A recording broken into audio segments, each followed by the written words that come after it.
आलूदगी क्या है और कितनी किस्म की होती है। ग्रीन हाउसेस गैसेस क्या हैं, कार्बन डाइऑक्साइड क्या है, एक कार कितनी कार्बन डाइऑक्साइड खारिज करती है और एक दरख्त कितनी कार्बन डाइऑक्साइड को ख़त्म करता है।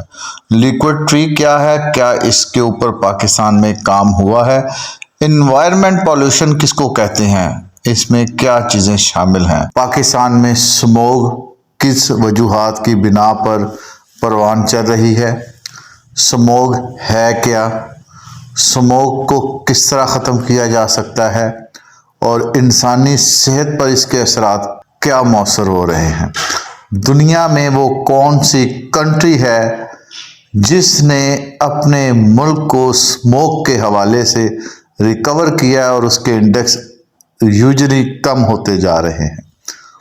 उन्होंने ऐसे क्या इक़दाम किए हैं, इस पे बात करेंगे। अस्सलाम वालेकुम वरहमतुल्लाहि वबरकातुहू। सोलर लाइट, गैस, एनर्जी, हरारत, रेडियोलॉजी, जबकि हवा, पानी, लैंड, शोर और प्लास्टिक को भी आलूदगी कहते हैं। तकरीबन 31 किस्म के टेस्ट हैं जो इन्वायरमेंट के हवाले से एक इन्वायरमेंट जियोग्राफिक सर्वे में किए जाते हैं और इन 31 टेस्टों के एतबार से फिर माहौल के हवाले से एक जामिया रिपोर्ट पेश की जाती है। मौजूदा सूरत-ए-हाल में स्मोग एक किस्म की पॉल्यूशन है, जबकि एनवायरनमेंट में बाकी तमाम फैक्टर भी शामिल हैं। हम आज सिर्फ हवाई आलूदगी पर बात करेंगे। ग्रीन हाउस गैसेस से मुराद ऐसे अनासर जिनकी वजह से हवा में हरारत और कार्बन की मिकदार बढ़ जाए। ग्रीन हाउस में ऐसा ईंधन जिसके जलने की वजह से कार्बन डाइऑक्साइड, मीथेन, ओजोन और क्लोरोफ्लोरोकार्बन गैसेस हवा में शामिल हो। इन गैसों की वजह से ऑक्सीजन का लेवल कम हो जाता है और दर्जा हरारत में भी काफ़ी ज़्यादा फ़र्क पड़ता है। पाकिस्तान ग्रीन हाउस इस्तेमाल करने वाले ममालिक में 18वें नंबर पर, जबकि आबादी के लिहाज से दुनिया के 5वां बड़ा मुल्क है। पाकिस्तान अपनी दरामदशुदा ईंधन का 40% तवानाई को बनाने के लिए इस्तेमाल करता है। सबसे ज़्यादा हम जो इलेक्ट्रिक तवानाई हासिल करते हैं वो गैस के साथ, उसके बाद कोयले के साथ, जबकि बिल तरतीब इसके बाद हम पेट्रोलियम मसनूआत के साथ अपनी एनर्जी पैदा करते हैं और चौथे नंबर पर हम हाइड्रो पावर के थ्रू बिजली अपने इस सिस्टम में लेते हैं और सबसे आखिर में न्यूक्लियर पावर के साथ। जबकि दूसरी तरफ अगर हम देखते हैं कि पाकिस्तान में कार्बन डाइऑक्साइड की मिकदार हवा में बढ़ रही है, तो इस सिलसिले में हमें पहले 3 ऐसे अनासर जिनसे हम बिजली पैदा करते हैं, गैसेस, कोयला और पेट्रोलियम, यकसर ख़त्म करने होंगे और हाइड्रो और न्यूक्लियर के थ्रू अपनी एनर्जी ज़्यादा मिकदार में बनानी हो। नाज़रीन, यहाँ पर एक दिलचस्प बात मैं आपको बताता जाऊँ कि पंजाब के अंदर अगर हम देखते हैं तो सबसे ज़्यादा इस वक्त आलूदा तरीन शहर लाहौर गिना जा रहा है। आपको मैं ये बताता जाऊँ कि एक गाड़ी रोज़ाना तकरीबन 9 पाउंड कार्बन डाइऑक्साइड हवा में खारिज करती है। और इसी तरह अगर दूसरी तरफ देखते हैं तो एक ऐसा सोल्यूशन जो कि इंसानों के अपने बस में है, हम 36 से 41 दरख्त अगर इस अपने माहौल को दे दें जो कि तंदुरुस्त और तनावर हो, तो वो तकरीबन 1 टन कार्बन डाइऑक्साइड को ख़त्म करते हैं। यानी कि 41 दरख्त 244 गाड़ियों से पैदा होने वाले धुएं को ख़त्म करते हैं।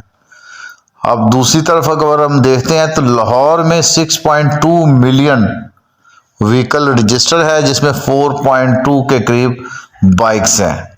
इसी तरह पंजाब में हर रोज़ 19.6 मिलियन गाड़ी दूसरे सूबों से दाखिल होती है।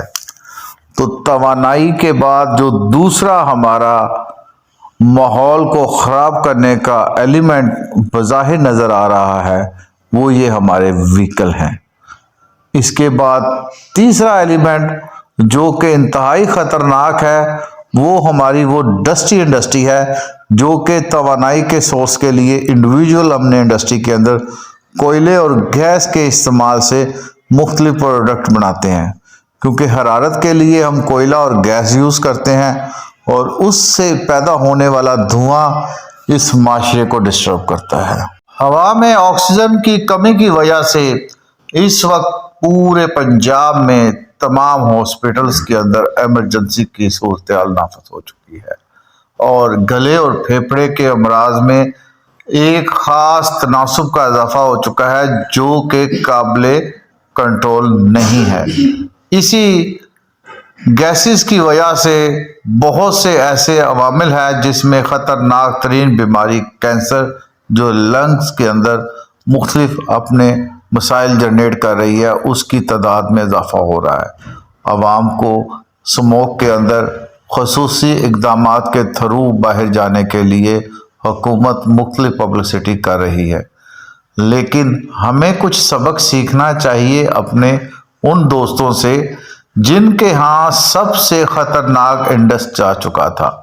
چائنا کا شہر بیجنگ ایک ایسا شہر ہے جو 2017 تک دنیا کا فضائی آلودگی کے اعتبار سے سب سے ڈسٹی یا سب سے خطرناک شہر تھا، مگر بیجنگ نے اپنے اس شہر کو محفوظ کرنے کے لیے حکومت چائنا نے جو اقدامات کیے وہ بڑے دلچسپ ہے۔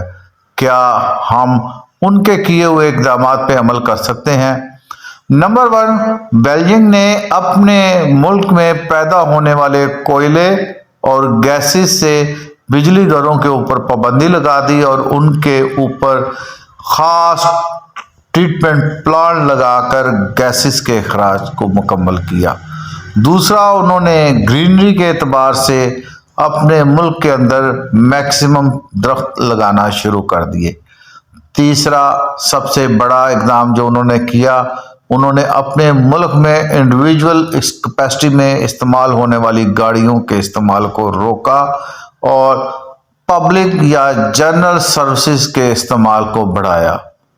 چوتھا، جو انہوں نے اپنے ملک کی ڈرٹی انڈسٹری ہے اس کو، جیسا کہ سٹیل اور کھاد بنانے والی فیکٹریاں، ان کی پیداوار کو کنٹرول کیا۔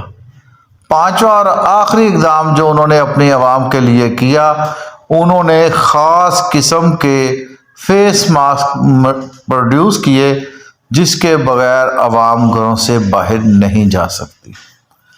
ناظرین اکرام، یہ وہ اہم چیزیں ہیں جو کہ حکومت پاکستان کو سیکھنی چاہیے۔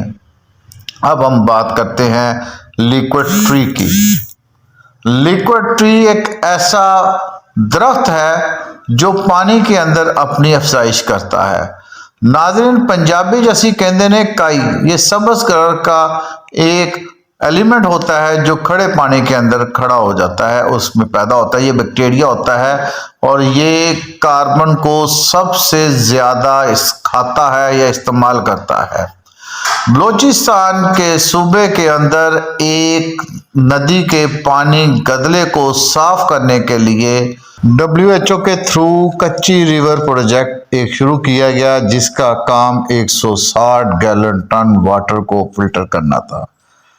اس سلسلے میں یونیورسٹی آف لسبیلا نے کام کیا اور وہاں پہ لیکوڈ ٹری کے تھرو دریائی پانی کو صاف کیا گیا۔ یہ نہ صرف دریا کے اندر پیدا ہونے والا آلودہ پانی صاف کرتا ہے، اس کے ساتھ ساتھ فضا کے اندر آکسیجن بھی جنریٹ کرتا ہے۔ دیکھتے رہیے WAR TV۔